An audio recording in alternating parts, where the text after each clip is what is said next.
आपकी कुमकुम भट्ट नमस्ते प्रणाम करती हूँ। फिर से आप लोगों के बीच में आ गई हूँ एक नए गाने के साथ। गीत को सुनिएगा। जलसी भाभी। हाँ देख ला भैया, नाम नया पड़ गल। तो रहू लोगन के अगर ऐसा लगी कमेंट बॉक्स में जरूर अपन बात बताइए। और देखा ऐसे भी आप लोग ननद को प्यार ज्यादा ही देते हैं, तो आप लोग का धन्यवाद। तो चलिए गीत को सुनिएगा।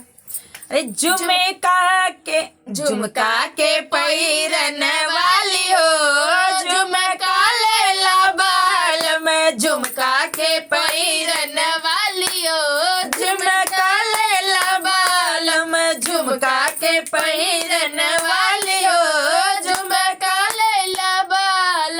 अरे कहवा के सुना हो, कहवा के सुनरा, कहवा के सुनरा हो, कहवा के सुनवा। अरे कहवा के पहिरन वाली हो, झुमका ले ला बाल, कहवा के पहिरन वाली हो, झुमका ले ला बाल।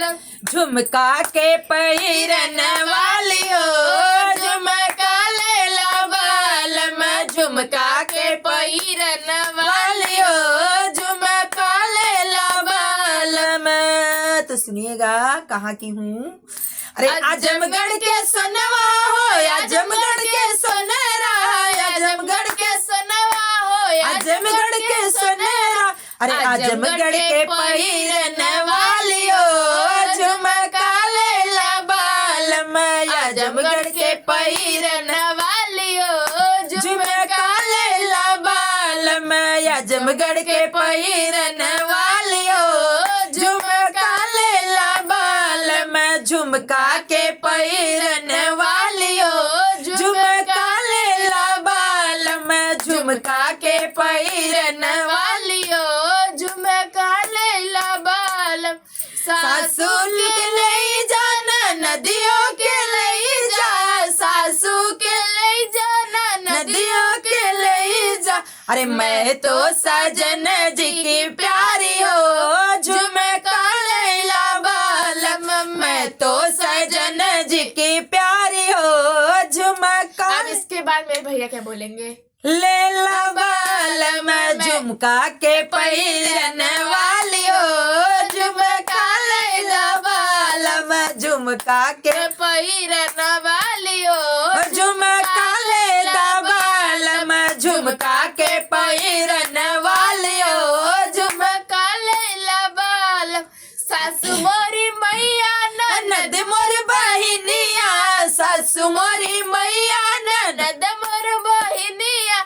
अरे तू हूँ चला हमरे साथ हो, झुमका ले ला बाल में, तो हूँ चला हमरे साथ हो, झुमका ले ला बाल में, झुमका के पहिरन वाली हो, झुमका ले ला बाल में, झुमका के पहिरन वाली हो, झुमका ले ला बाल में। अरे तो हूँ चला हमरे साथ हो, झुमका ले ला रनिया, तो हूँ चला हमरे साथ हो, झुमका ले ला रनिया, तो हूँ चला हमरे साथ हो, झुमका ले ला रनिया। झुमका के पहिरन वाली हो, झुमका ले ला बाल में, झुमका के पहिरन वाली हो, झुमका ले ला बाल में, झुमका के पहिरन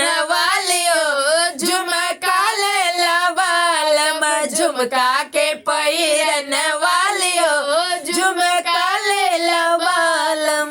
तो गीत कैसा लगा कमेंट बॉक्स में जरूर बताइएगा। फिर मिलती हूँ नेक्स्ट वीडियो में, तब तक के लिए राधे राधे।